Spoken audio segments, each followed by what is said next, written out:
अस्सलाम वालेकुम। कैसे हैं सब दोस्तों आज की इस वीडियो में मैं आपको बताऊंगा रोमानिया एम्बेसी के अंदर किस तरह से इंटरव्यू लिया जाता है, किस तरह से एम्बेसी के अंदर दाखिला होता है और किस तरह से एम्बेसडर सवाल पूछता है। क्योंकि दोस्तों 17 जनवरी 2024 को मेरा अपना रोमानिया एम्बेसी के अंदर इंटरव्यू हुआ था, तो मैं आपको बताऊंगा किस तरह से उसने मेरे से सवाल पूछे, कौन कौन से सवाल पूछे, और मेरे से आगे जो लड़के बैठे थे उनसे उसने कौन कौन से सवाल पूछे और हमारा दाखिला किस तरह से हुआ था एम्बेसी के अंदर। आज की इस वीडियो में मैं आपको डिटेल से हर चीज़ बताऊंगा।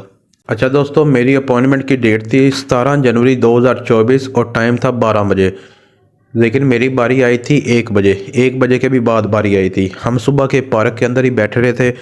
तकरीबन 1 बजे के बाद एक सिक्योरिटी गार्ड आया था एम्बेसी का। उसने उसके पास एक लिस्ट थी, उसने आकर हमारे नाम लिए। जब मेरा नाम भी आया हम खड़े हो गए। 7 बंदे उसने एक साथ इकट्ठे किए, बाहर निकाले और लाइन के साथ वो हमें ले गया एम्बेसी के बाहर। एम्बेसी के बाहर उसने एक लाइन हमारी बना दी। जिस तरह से उसके पास लिस्ट थी, जिस तरह से उसने नाम बोले थे, इस तरह उसने लाइन बना दी। लाइन बनाने के बाद अंदर से गेट खुला और अंदर से एक गोरा आया था बाहर। उसने आते साथ ही एक एक बंदा उसके पास जाता गया। वो अपनी लिस्ट से नाम देखता था और पासपोर्ट हाथ में पकड़ कर हमारा चेहरा स्कैन करता था। वो स्कैन करने के बाद उसने आगे फिर एक लाइन बना दी हमारी। जब स्कैन हो गया वो अंदर चला गया। उसके बाद लाइन बनाने के बाद सामने हमें एक सिक्योरिटी रूम से गुजारा गया, जिसमें हमारी जैकेट भी उन्होंने उतरवा ली और हमारे पास जो बटवा था वो भी उन्होंने ले लिया। मशीन से गुजारने के बाद वही गोरा जिसने हमारा चेहरा स्कैन किया था वो आगे एक सिक्योरिटी वाली जो मशीन होती है स्कैन करने के लिए वो लेकर खड़ा था। हम उसके पास गए। उसने जाते ही हमें बोला कि open your legs and arms. हमने अपनी मुकम्मल बाजू और टांगें दोनों खोल ली। तो उसके बाद उसने हमें स्कैन किया, आगे से भी अच्छी तरह स्कैन किया, पीछे से भी स्कैन किया, मुकम्मल उसने तलाशी दी। उसके बाद हमें हमारा जो बटवा था और हमारी जैकेट वो भी उन्होंने वापस दे दी। उसके बाद उन्होंने आगे फिर एक लाइन बना दी। लाइन बनाने के बाद जब उसने 7 लड़कों का तलाशी दे दी, उसके बाद वो आगे चलने लगा, हम उसके पीछे पीछे। थोड़ा सा ही फासला था, आगे सीढ़ियाँ थी। सीढ़ियों से हम नीचे उतर के लेफ़्ट हैंड पे एक दरवाज़ा था, बड़ा सा दरवाज़ा लगा हुआ। दरवाज़ा उसने खोला और हम अंदर जाके बैठ गए। अंदर 6 सोफ़े लगे हुए थे, दोनों तरफ में 3-3 सोफ़े थे। जहाँ पर जगह मिली हम जाके बैठ गए। सामने एक दीवार हुई थी, छोटी दीवार थी, उसके ऊपर शीशा था। अंदर वो सर कुक्कू बैठे थे और उसकी वाइफ बैठी थी उस वक्त। तो सीन सिर्फ ऐसे ही होता है जिस तरह से बैंक वाला सीन होता है कि जहाँ पर हम पैसे जमा करवाते हैं कैशियर के पास, वो नीचे एक दीवार हुई होती है, उसके अंदर ऊपर शीशा होता है और आगे वो बैठे होते हैं कैशियर जो बैंक वाले होते हैं। सेम इस तरह ही सीन था। आगे जब हम गए तो एक बंदा पहले इंटरव्यू दे रहा था। बड़ा सिंपल सा इंटरव्यू होता है, कोई मुश्किल नहीं होती। कुक्कू की ऐसी आवाज़ आती है जैसे सिंपल हम बात करते हैं, कोई ऐसी मसला ही नहीं उसका आवाज़ की बनती। वो जब बोलता है तो हमें एक एक चीज़ की समझ आती है, किस तरह से उसने सवाल पूछा या क्या किया, मुकम्मल तरह से हमें समझ आ रही होती है। शादीशुदा जो अफराद होते हैं उनसे वो सवाल पूछते नहीं है, बिल्कुल ही थोड़े से पूछते हैं। क्योंकि मेरे आगे जो थे वो तकरीबन 3 से 4 लड़के थे जो शादीशुदा थे। उनसे उसने सवाल ही नहीं पूछे, सिर्फ ये पूछता था कि what is your name and are you married, ठीक है। उसके बाद वो पूछता था कि how many kids you have and उनकी डेट ऑफ बर्थ या उनकी एजेस। बस ये 3 से 4 सवाल पूछता था। इसके अलावा शादीशुदा से सवाल पूछ नहीं रहा कुक्कू। ज़्यादा से ज़्यादा वो यही पूछ रहा था कि आपने ये नौकरी कहाँ से ली।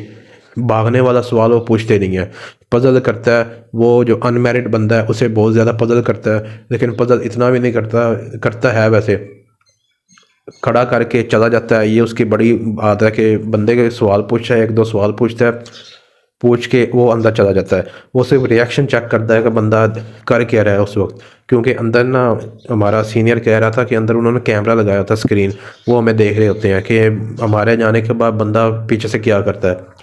तो वो इस तरह की हरकतें करते हैं कि जब इंटरव्यू के सवाल पूछते हैं, पूछ के एक आधा सवाल पूछा फिर अंदर चला गया, ठीक है। इस तरह से होता है। फिर बारी उसका कोई नहीं होती, बारी वहाँ पे कि जब जिसका दिल चाहे वो उठ के जाके इंटरव्यू दे।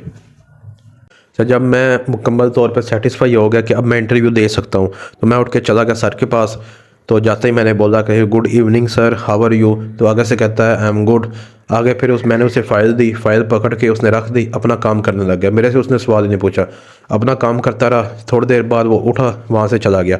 फिर थोड़ी देर बाद आया, मुझे कहता कि व्हाट इज़ योर नेम। मैंने अपना नाम बताया। پھر اس نے سوال پوچھا کہ do you go before abroad, میں نے کہا no sir it's my first time, تو پھر آگے چپ ہو گیا، پھر اپنا کام کرنے لگ گیا۔ دوسری دفعہ پھر کہتا ہے کہ do you go before any Europe country, میں نے کہا no sir it's my first time, پھر اپنا کام کرنے لگ گیا۔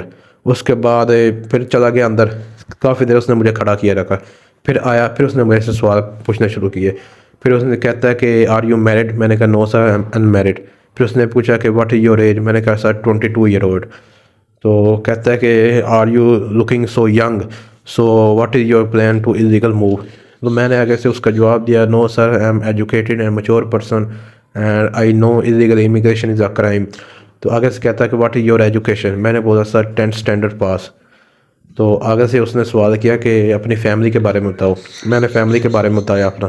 تو کہتا ہے کہ آپ کا فادر کیا کرتا ہے، میں نے وہ بتایا۔ کہتا ہے کہ واٹ یور مدر ڈو، میں نے اپنی والدہ کا کام تو میں نے بولا کہ وہ شی از ہاؤس وائف ہے، ہاؤس وائف۔ اس کے بعد کہتا ہے کہ آپ نے پیسے کتنے دیے ویزا کے لیے، میں نے بولا کہ سر اب میں 4 لاکھ روپے دیے تھے جب مجھے ورک پرمٹ ریسیو ہوا تھا اس وقت۔ تو پھر کہتا ہے کہ آپ رومانیہ میں اسٹے کتنا کرو گے، میں نے بولا سر 1 سال کا کنٹریکٹ ہے اور 1 سال ہی کام کروں گا۔ پھر کہتا ہے کہ نہیں، آپ اگر کمپنی ایکسٹینڈ کرے گی آپ کا ویزا، پھر میں نے پھر بولا، میں نے کہا نہیں سر میں 1 سال ہی کام کروں گا، 1 سال کے بعد واپس آ جاؤں گا۔ پھر اس نے تیسری دفعہ پھر رپیٹ کیا، میں نے کہا سر میں 1 سال ہی کام کروں گا، 1 سال کے بعد واپس آ جاؤں گا۔ اچھا، پھر اس کے بعد اس نے سوال کیا تھا کہ دوبارہ پھر یہ سوال کرنے کے بعد پھر اس نے پوچھا کہ are you have any plan to move illegal in Europe in Schengen, میں نے کہا نو سر۔ اس کے بعد پھر وہ کہتا ہے کہ آپ کا کوئی رشتہ دار، you have any relation in Schengen zone Europe, میں نے کہا no sir it not have any. تو اس کے بعد بس یہی سوال اس نے پوچھے تھے میرے سے، بس یہ ہے کہ ان میرڈ کو جو ہے نا وہ ذلیل کرتا ہے جہاں پہ بندہ پھنس جائے۔ اس کے بعد سمپل یہ کرنے کے بعد وہ کہتا ہے کہ پلیز ٹیک اے پکچر، میں نے وہ ساتھ ہی ایک صوفہ لگا تھا وہاں پر جا کے بیٹھ گیا، تصویر میری بنی۔ تصویر بننے کے بعد میں نے اسے $1 پہلے جمع کروا دیے تھے۔ اس کے بعد اس نے مجھے ایک فارم دیا جس پہ 2 جگہ پہ سگنیچر کرنے تھے، ایک اوپر ایک نیچے، میں نے وہ سائن کیے، سائن کرنے کے بعد میں نے واپس دے دیے۔ اس کے بعد ایک رسید اس نے پھر مجھے دی، اس کے اوپر سٹیمپ لگی تھی، وہ اس کے اوپر پھر میں نے سائن کیے۔ پھر کہتا ہے ٹھیک اوکے یو گو ناؤ، میں نے کہا sir thank you so much, have a nice day. بس یہ انٹرویو تھا، انٹرویو دینے کے بعد واپس آ گیا۔ اچھا دوستو، آپ کو بتانے کا مقصد یہ تھا کہ جب بھی ہم رومانیہ امبیسی کے لیے یا پھر کسی بھی امبیسی کے لیے انٹرویو کے لیے جاتے ہیں تو ہم پر بہت زیادہ پریشر ہوتا ہے۔ ہم اپنے ذہن میں سوچتے ہیں کہ پتہ نہیں یار کس طرح کا ہمارا انٹرویو ہوگا، کون کون سے وہ سوال پوچھے گا، ہمیں پتہ نہیں سمجھ بھی آنی ہے کہ نہیں آنی۔ تو بھائی میں خود بہت زیادہ پریشان تھا جب میں انٹرویو دینے کے لیے گیا۔ جب میں ہال میں بیٹھا، جب 1-2 لڑکے انٹرویو دے رہے تھے تو میں نے سنا کہ میں نے کہا یار بہت سمپل ہے کہ اگر یہ دے سکتے ہیں تو میں بھی دے سکتا ہوں، ٹھیک ہے۔ جب میں کھڑا ہوا اس نے ایک سوال میں نے رپیٹ نہیں کروایا اس سے، جو اس نے سوال پوچھا میں نے فوراً اس کا جواب دیا۔ اگر ایک بندے کو اس کا سوال کی سمجھ نہیں آتی وہ آگے سے کہہ دیتا ہے سر رپیٹ۔ میرے سے آگے ایک لڑکا تھا، وہ تقریباً 7 پڑھا ہوا تھا، اس نے اس کی ایجوکیشن پوچھی نا، کہتا سر 7th اسٹینڈرڈ پاس۔ تو اس نے سوال پوچھا کہ آر یو میرڈ، اسے سمجھ نہیں آیا، کہتا سر رپیٹ۔ اس نے پھر سوال پوچھا آر یو میرڈ، کہ سمپل سا سوال بھی اگر بندے کو سمجھ نہیں آتی وہ آگے سے کہہ سکتا ہے کہ سر رپیٹ۔ وہ آگے سے اگر 10 دفعہ بھی آپ رپیٹ بولیں گے وہ رپیٹ کا دوبارہ بار ہی جو ہے نا رپیٹ کر کے بتائے گا، آپ کو سمجھائے گا۔